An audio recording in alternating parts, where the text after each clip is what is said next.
पिछले केंद्र में ओबीसी वर्ग में आरक्षण की मांग को लेकर के जाट समाज जो है वो उग्र हो चला है। जचौली गांव में किया जा रहा है महापड़ाव और पुलिस प्रशासन के भी कड़े बंदोबस्त यहां पर किए गए हैं। हालांकि जाट समाज की तरफ से कहा गया है कि 22 तारीख तक उग्र प्रदर्शन नहीं होगा, शांतिपूर्वक उनका प्रदर्शन जो है वो होगा। और इससे पहले ये महापड़ाव जयचोली गांव में किया जा रहा है। रेलवे लाइन की तरफ जाने वाले हर एक व्यक्ति पर पुलिस नजर बनाए हुए है। 22 जनवरी के बाद जाट समाज ने आंदोलन उग्र करने की चेतावनी दी है। तो 22 जनवरी के बाद आगे का फैसला लिया जाएगा। और बताते चले कि अभी के लिए जाट समाज की तरफ से कहा गया है कि किसी भी तरीके का उग्र आंदोलन नहीं किया जाएगा। ज्यादा जानकारी लेंगे, संवाददाता लाइव जुड़ चुके हैं दीपक पुरी। दीपक, महापड़ाव लगातार जारी है। हालांकि जाट समाज की तरफ से कहा गया कि 22 जनवरी से पहले किसी भी तरीके का उग्र आंदोलन नहीं किया जाएगा। तस्वीरें दिखाइए, बातचीत करिए, क्या कुछ रणनीति बन रही है उन लोगों की, अगर आप वहां मौजूद हैं तो।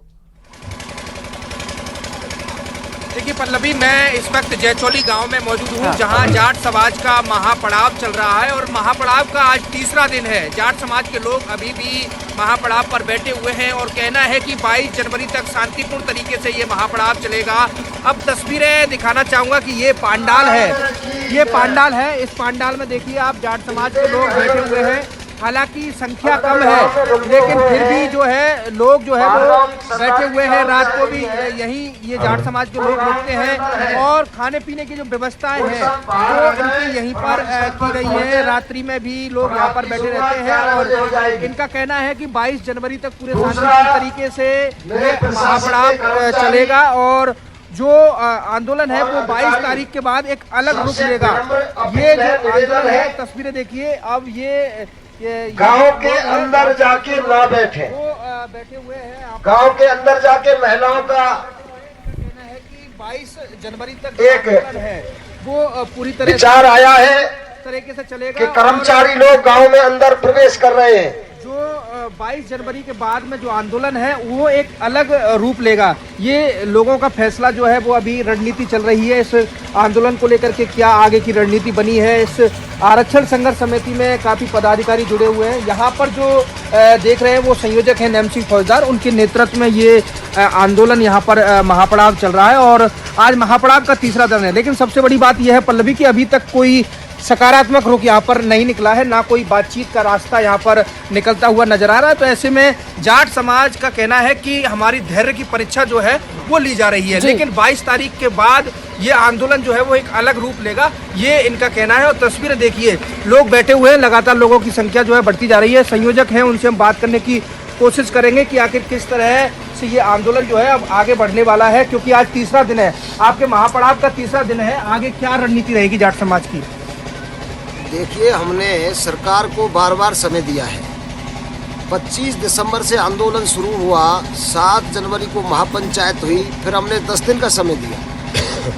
22 तारीख तक हम समाज को किस तरह से लीड कर रहे हैं ये हमको ही पता है। कितनी परेशानियों का सामना हमको करना पड़ रहा है, लेकिन जो युवा हैं उनका जो जोश है, जगह जगह से फ़ोन ये आ रहे हैं कि हम यहाँ रास्ता जाम कर दें, हम यहाँ ट्रैक जाम कर दें।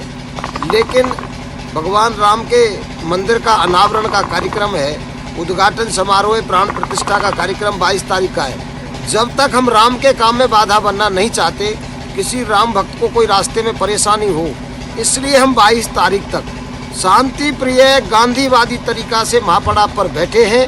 लेकिन सरकार का अभी तक कोई सकारात्मक रवैया नज़र नहीं आ रहा है। अगर सरकार जाट समाज की समझदारी को कमजोरी समझती है तो ये दुर्भाग्यपूर्ण बात है।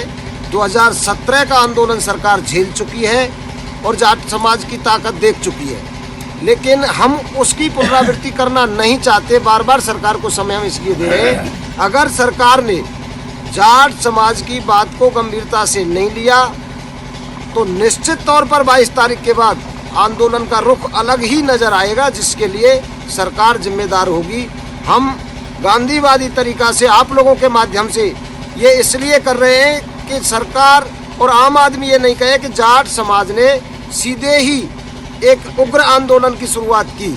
हम गांधीवादी आंदोलन से शुरुआत कर रहे हैं। अगर आंदोलन उग्र होता है तो निश्चित तौर पर सरकार जिम्मेदार होगी। ये 3 पड़ाव की बात कही जा रही है। पहला पड़ाव यहाँ पर जयचोली में, दूसरा पड़ाव बेड़म में, तीसरा पड़ाव रारे में, ये क्या रणनीति है? कितना बीच में गैप होगा इन पड़ावों में?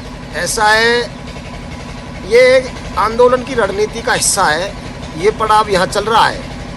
दूसरा पड़ाव बेड़म पर शुरू होगा, रारे पर शुरू होगा और खेडली मोड़ पर शुरू होगा।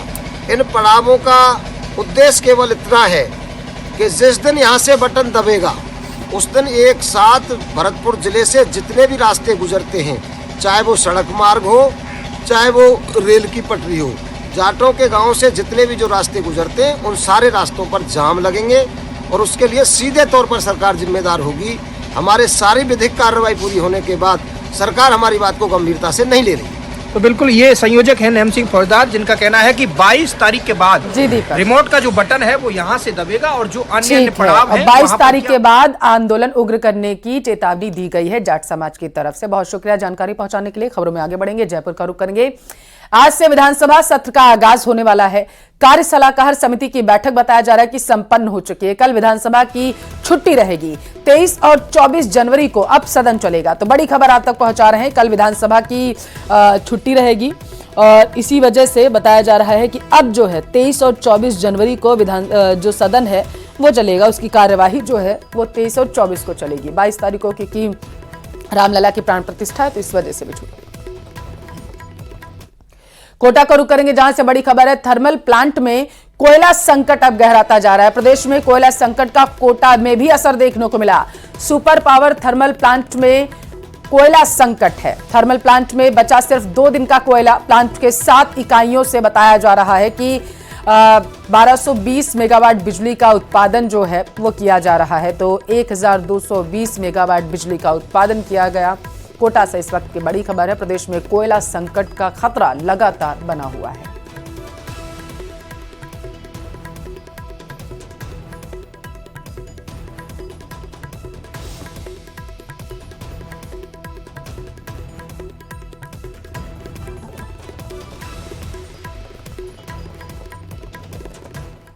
और उधर सीएम भजनलाल विधानसभा पहुंच चुके हैं। बताया जा रहा है कि आज से विधानसभा सत्र का आगाज होगा। सदन में राज्यपाल का अभिभाषण होगा। सीएम पहुंच चुके हैं। सुबह 11 बजे कलराज मिश्र का अभिभाषण है। मतलब अब से मात्र कुछ देर के बाद अभिभाषण की शुरुआत की जाएगी।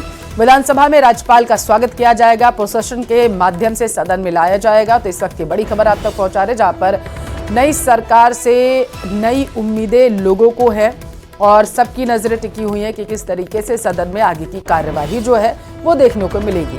सीएम भजनलाल शर्मा पहुंच चुके हैं और इसके साथ ही 11 बजे राज्यपाल का अभिभाषण।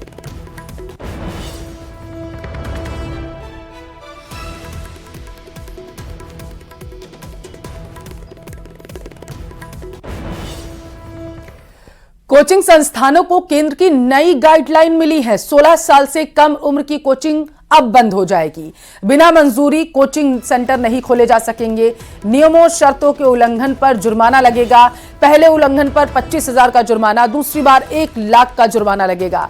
तीसरी बार रजिस्ट्रेशन कैंसिल कर दिया जाएगा और साथ ही जुर्माना भी लगेगा। तो बड़ी खबर आप तक पहुंचा रहे, जहां पर कोचिंग संस्थानों पर नकेल कसने की जो कार्रवाई है वो शुरू कर दी गई है। बच्चों पर बोझ कम पड़े, इस वजह से केंद्र की तरफ से फैसला लिया गया है। कोचिंग संस्थानों को निर्देश जारी किए गए हैं कि 16 साल से जो कम उम्र के बच्चे हैं उनके लिए कोचिंग नहीं चलाई जा सकती। उनके लिए जो कोचिंग चल रही थी वो बंद हो जाएंगी। नियमों का उल्लंघन करने पर जुर्माना लगेगा।